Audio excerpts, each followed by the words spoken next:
Today, I am pleased to announce that Chrysler and Fiat have formed a partnership that has a strong chance of success. We're the merry Texacomen. Tonight we may be showmen. Tomorrow we'll be servicing your cars. It's the President's Auto Task Force. The President has taken steps to increase auto sales. Oh, we're the men of Texaco. We work from Maine to Mexico. There's nothing like this Texaco of ours. The Auto Task Force is largely housed in the Department of Treasury. Our show tonight is powerful. We'll wow you with an hour full of howls from a shower full of stars. Look, the task force has been working for the last month. We're the merry Texacomen. We're all going to have to make some sacrifices. Tonight we may be showmen. Workers made sacrifices.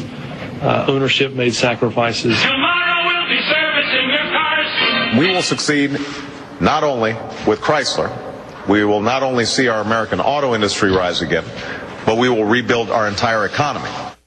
Liar, liar, pants on fire. $8 billion to the owners of Cerberus and the unions, and then it will fold like the Republican Party.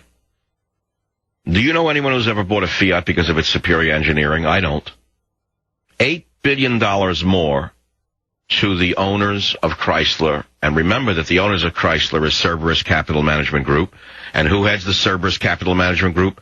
John Snow, who is George W. Bush's former Treasury Secretary, happens to be the chairman of that company. John Snow made a fortune on the FSX rail line sale under the Bush regime. Now he's making another fortune under the Barack Obama regime.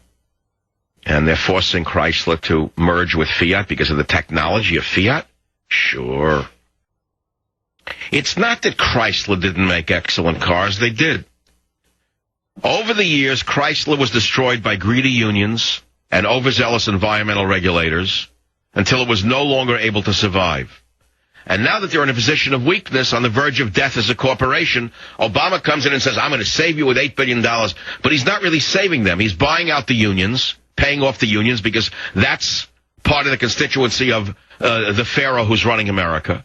So the unions are getting the money through the workers. And also, the owners of Chrysler, who you must remember it's not a publicly held company. It's owned by Cerberus Capital Management. So they're getting a schmear off. And then the company will be folded up like the Republican Party. So we have a two-headed beast of the American government. One Democrat head, one Republican head. It makes no difference. It's all the same. San Francisco, Michael, welcome to the program. Go ahead, please. I want to point out that I believe that the merger between Chrysler and Fiat is a great idea. And I want to refute to you that the people that you refer to as not having good engineering sense.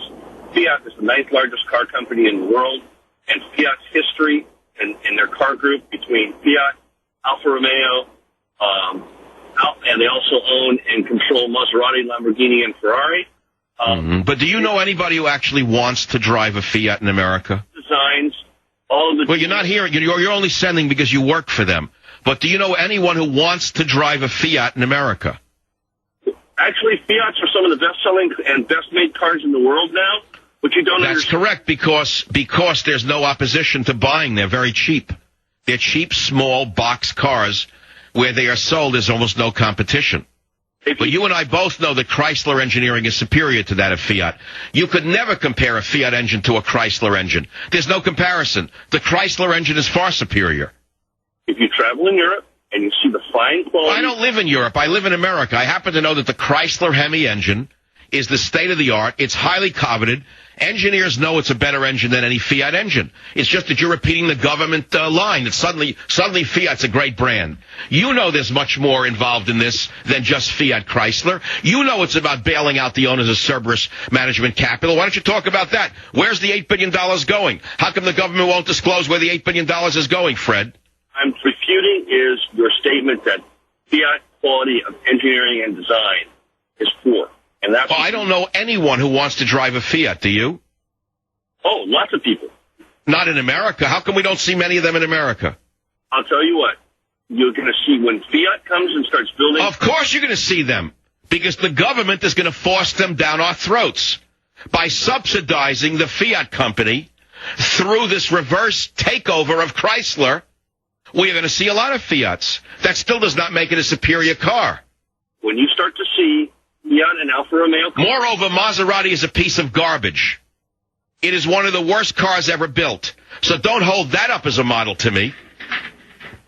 When you start to see Fiats and Alfa Romeo. Well, why is it that you can only send? What, are you reading something? Everybody who's ever bought a Maserati regrets that they have buyer's remorse. I can suggest to you that when you start seeing Fiats and Alfa. You're not hearing a word I said. Have you ever owned a Maserati, a new one? No, I have not. I have, and I had to give it back after 3 months. It was a piece of junk. Well, It was a rolling piece of garbage. It's one of the worst. It's like a hybrid of engineering. Nothing worked on it. The thing jumped. The thing jerked in every gear. It was like a throwback car. It was like a Yugo with a nice set of skin around it. What was your motivation? This has nothing to do with engineering. It has everything to do with paying off the unions. The $8 billion is going to go right in the hands of the workers, the unions, and Cerberus Capital Management. And it is permitting an Italian car company to literally take over a great American brand with nothing down. Figure out why, Michael, before you come here with your lies. Thanks for the call. I'll be right back.